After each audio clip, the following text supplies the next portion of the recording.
periodismo.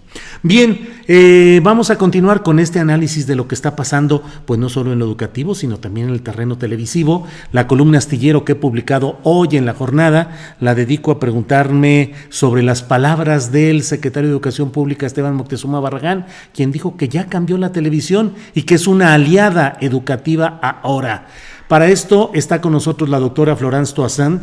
Ella es académica de la carrera de Ciencias de la Comunicación de la Facultad de Ciencias Políticas y Sociales, columnista en Proceso y analista de medios de comunicación, una gran especialista en estos temas de televisión, a quien me da mucho gusto recibir en este programa. Florence, buenas tardes.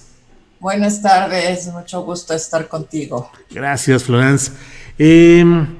Pues estamos con este tema. ¿Qué sucede? De pronto las televisoras, en el discurso que dio ayer Esteban Moctezuma Barragán en Palacio Nacional en la conferencia mañanera, pues dijo que las televisoras, la educación ya está cambiando y la educación está cambiando y la televisión mexicana también está cambiando.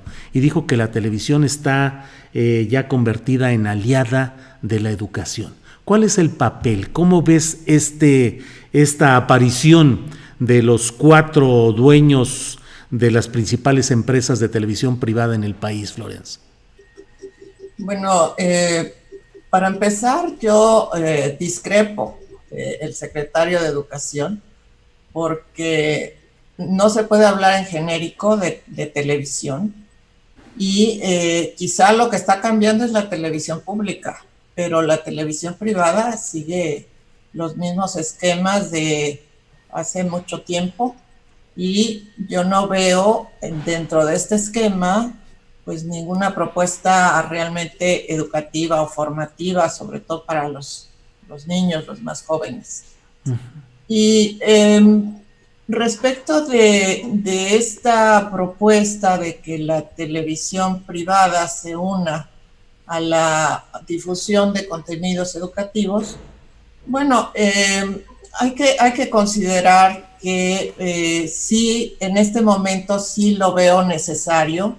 ¿Por qué razón? Porque la televisión pública no cubre el total de la población. Bueno, ni siquiera la televisión privada. La televisión privada tiene un alcance de 89% del territorio. Quiere decir que siempre queda una zona oscura donde no va a llegar la señal televisiva. Uh-huh. Pero la televisión pública tiene una cobertura mucho menor, apenas alcanza un 70% de la población. Eso con todas las ampliaciones que ha habido a través del otorgamiento de nuevas concesiones que han sido pues profusas para la televisión privada desde el 2014 que se cambió la ley hasta a la fecha. Todavía en el 2020 se han entregado otras concesiones comerciales privadas y la televisión pública no ha crecido en la misma proporción. Entonces, vale decir que pues, para alcanzar a los 30 millones de estudiantes que dice el secretario que van a tener que pues, tomar clases a través de este medio, pues sí era necesario, digamos, que entrara al relevo la televisión privada. Uh-huh. Ahora, yo no sé si por cuestiones de emergencia o porque no les dio el tiempo, pero sí hay algo que también podían haber hecho un poquito hilado, un poquito más fino. ¿A qué me refiero? A que habría que ver en qué zonas realmente no llega la televisión pública. Y entonces ahí incorporar a la televisión privada. Claro. Porque si se le incorpora de manera nacional, general, lo que va a estar pasando es que otra vez la visibilidad de la televisión pública va a quedar opacada porque pues la gente por lo general tiene más vínculo o está más acostumbrada a recibir la señal privada. Y en ese sentido, pues la televisión pública nuevamente queda como rezagada, es decir, no va a ser como la principal fuente de esta educación, sino que va a estar un poco rezagada. Y bueno, la televisión pública ya había estado trabajando, estuvo trabajando desde que empezó prácticamente la jornada de sana distancia, que los niños dejaron de ir a la escuela, y bueno, había que tomar en cuenta la experiencia que ya tienen en esta materia, en la difusión de estas clases, que me parece se llamaba Aprende en Casa, y que también hicieron un programa que se llamaba Verano Divertido para el tiempo, digamos, entre clases o el tiempo de vacaciones que normalmente se daban, y pues los niños tuvieron esta opción. Florence, para precisar, la televisión pública tiene la calidad y la capacidad técnica para llegar al 70% de la población mexicana, y sí, la televisión privada el 89%. Tu propuesta es de que por qué no se aprovechó esa capacidad técnica de la televisión pública para llegar al 70% y el resto se hubiese entregado, pues, o negociado o acordado para la televisión privada, porque además a mí me llamó la atención incluso ayer, Florence, la fotografía o la ceremonia que hubo con estos personajes, porque los directivos de las empresas de televisión privada, Azcárraga, Olegario Vázquez, Francisco González y Benjamín Salinas Sada, estuvieron al frente y ellos tuvieron intervención discursiva, fueron llamados para que dieran sus puntos de vista, y en segunda fila estuvieron los directores de los órganos públicos, Genaro Villamil, Antonio Álvarez Lima. No vi a Armando Casas de Canal 22, no sé si yo me equivoqué, pero no lo vi. Pero bueno, en segunda fila, y no fueron llamados a discurso o a señalamiento, solo Genaro para una intervención para precisar este tema de los canales de multiprogramación. Sí. Finalmente quedó relegada la televisión pública ayer. Pues sí, efectivamente se ve así como relegada. Hoy a las 5 de la tarde supe que va a haber una intervención de quien es presidenta de la red de radios y televisoras, radio y televisión universitaria, educativa y cultural. Uh-huh. Es una red muy grande que agrupa 74 instituciones y que, bueno, pues ella va a explicar un poco lo que se estuvo haciendo, ¿no? Y uh-huh, lo que van a seguir haciendo, porque evidentemente no se desvinculan del proyecto. Ellos van a seguir transmitiendo, pero como te digo, sí me parece que pasa a un segundo plano la televisión pública, los medios públicos, lo cual pues no me parece adecuado, porque pues en esta cuarta transformación, pues lo que quisiéramos ver es un mayor apoyo a la televisión pública. Y la televisión pública ha jugado un papel bien importante, me parece, en estos tiempos, porque en especial el SPR, a cargo de Genaro Villamil, sí, pues ha hecho un papel muy importante difundiendo información, difundiendo las conferencias y haciendo trabajo periodístico a fondo. Y entonces, pues me parece que deberían darle un papel más protagónico también con respecto al tema educativo. Bien, Florence, cierro esta plática preguntándote en términos de la multiprogramación, es decir, de la disponibilidad de canales televisivos alternos o secundarios. ¿Resultan beneficiados los canales privados de televisión al poder utilizar esos canales que no tienen todavía una acreditación de gran audiencia?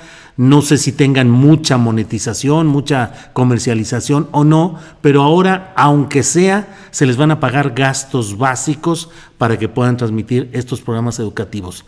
¿Es benéfico o es realmente un buen servicio el que está prestando en términos técnicos y económicos las 4 empresas de televisión privada a la causa educativa nacional?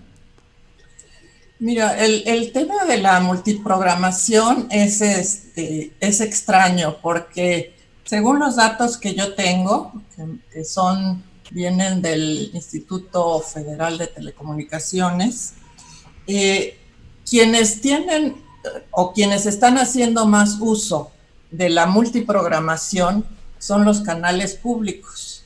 Uh-huh. Los canales privados tienen muy poco uso de esta tecnología, pero en cambio, y esto claro viene desde el sexenio pasado y se debe a las políticas establecidas por el IFETEL, en donde es claro que la televisión comercial es la que tiene y ha tenido prioridad.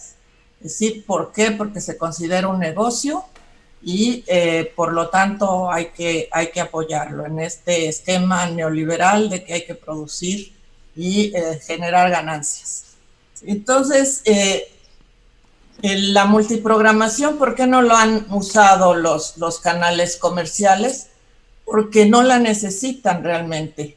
Tienen concesiones. Se han otorgado muchísimas concesiones privadas. Inclusive los números lo dicen. Por ejemplo, en 2019 había 257 concesiones públicas, 21 de uso social, que es el nuevo concepto, digamos, en la ley, y 885 comerciales.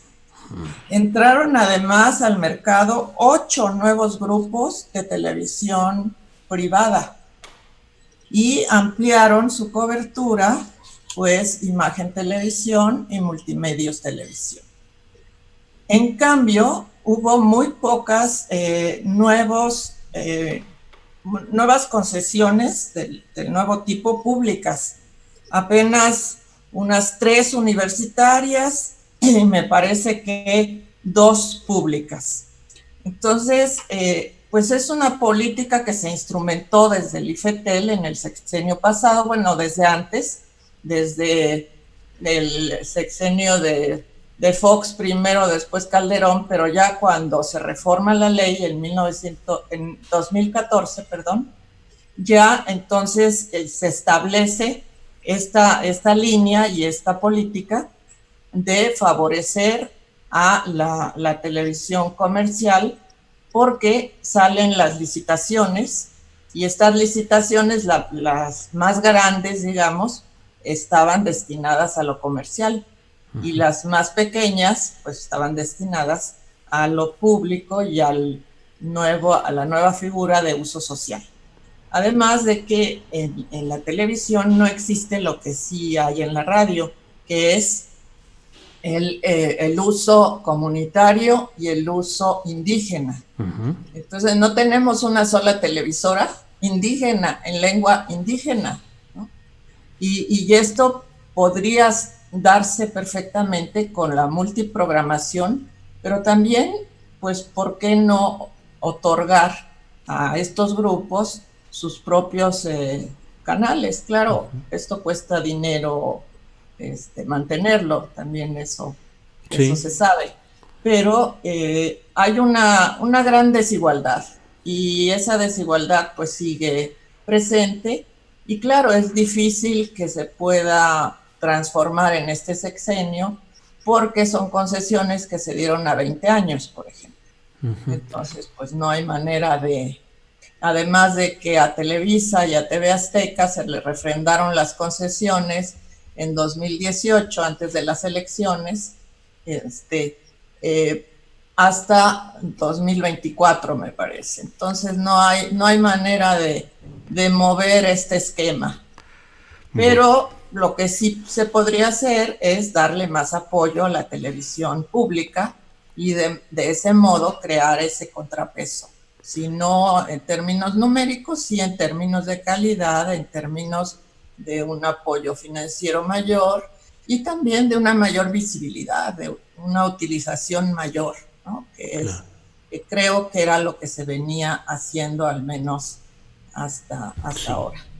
Bien, pues Florence Toussaint, muchas gracias por esta oportunidad de platicar contigo y bueno, pues ya iremos cómo sigue caminando este proceso de las televisoras privadas, ahora educativas y ahora ya con una nueva etiqueta de cambio y de aliadas de la educación. Por esta ocasión, pues gracias Florence y seguiremos hablando de estos temas. Cómo no, con mucho gusto. Gracias a ti, hasta luego. Hasta luego, Florence. Muchas gracias.